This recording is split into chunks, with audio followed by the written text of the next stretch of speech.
क्यों काटा था भगवान परशुराम ने अपनी ही मां का सिर? परशुराम पौराणिक कथा। पुराणों के अनुसार भगवान परशुराम को श्री हरि विष्णु के अवतार माना गया है। भगवान विष्णु का यह सबसे क्रूर अवतार था। शिव द्वारा प्राप्त परशु के कारण ही उनका नाम परशुराम पड़ा था। परशुराम महर्षि जमदग्नि और माता रेणुका की संतान थे। परशुराम उनके सबसे छोटे कर लाडले पुत्र थे। पांचों भाइयों में परशुराम ही सबसे तेजस्वी और न्यायपूर्ण योद्धा थे। धरती पर उनके जैसा योद्धा कोई नहीं था।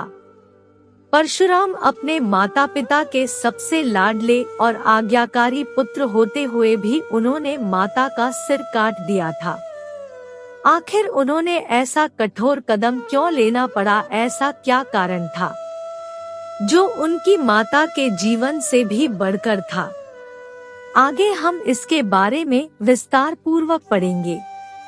परशुराम के पिता जगमदग्नि बड़े ज्ञानी और तपस्वी थे। उन्हें सभी प्रकार की सिद्धियों का ज्ञान था।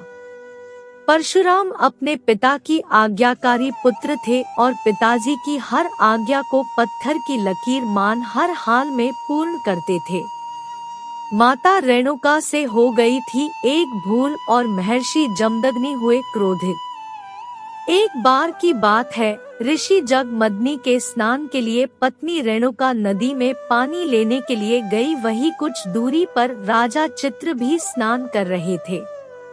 राजा चित्ररथ को देख वह काफी समय तक वहां उन्हें ही स्नान करते देखती रही। उनका मन विचलित हो गया और भूल गई कि उन्हें अपने पति के लिए स्नान का पानी ले जाना था।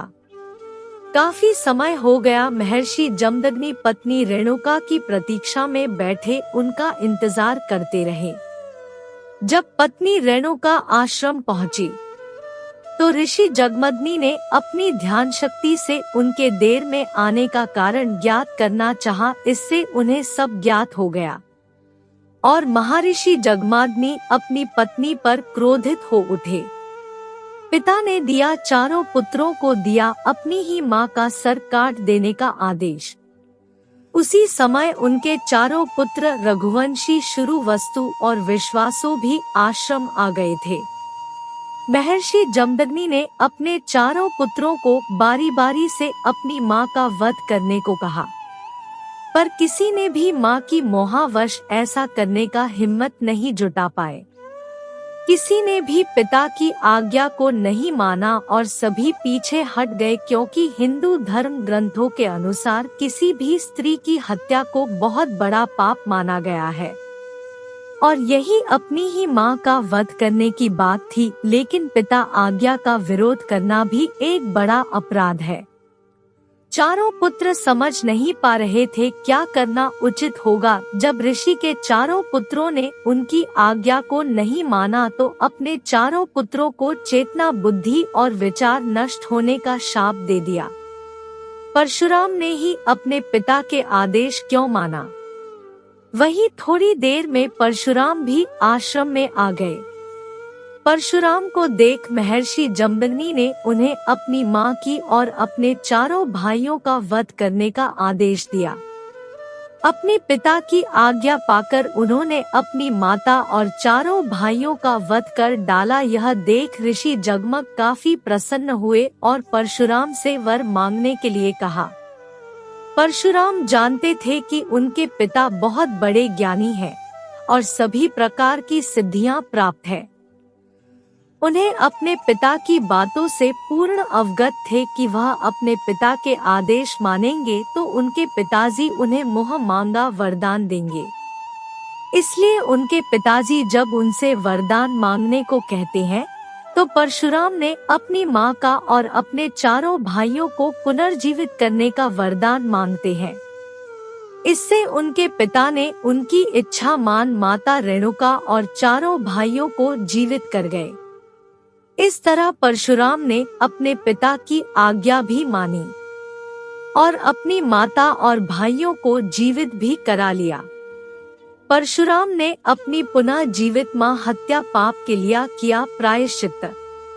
परंतु माता तो पुनः जीवित हो गई, पर उन पर अपनी मां हत्या का पाप चढ़ गया। इस पाप से मुक्ति पाने के लिए परशुराम एक पर्वत पर शिव आराधना करने के लिए चले गए। कई वर्षों की कठोर तपस्या से प्रसन्न शिवजी उनके समक्ष आ गए और उन्हें मृत्यु कुंडली के जल में स्नान करने का आदेश दिया।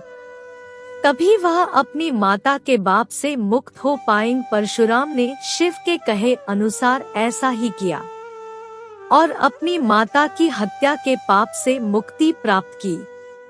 वर्तमान राजस्थान के चित्तौड़गढ़ जिले में स्थित है। इस स्थान को मेवाड़ का तीर्थ स्थल भी कहा जाता है। इस स्थान से कुछ दूरी पर एक पहाड़ी पर भगवान शिव जी का मंदिर है, जिसे परशुराम जी ने खुद अपने परसों से काट कर बनाया था। अगर आप लोगों को कहानी थोड़ी सी भी अच्छी लगी तो लाइक करें, अपने दोस्तों के साथ शेयर करें, मेरे चैनल को सब्सक्राइब करें, कमेंट करना ना भूलें। वीडियो देखने के लिए बहुत बहुत धन्यवाद। मिलती हूँ एक और अच्छी कहानी के साथ।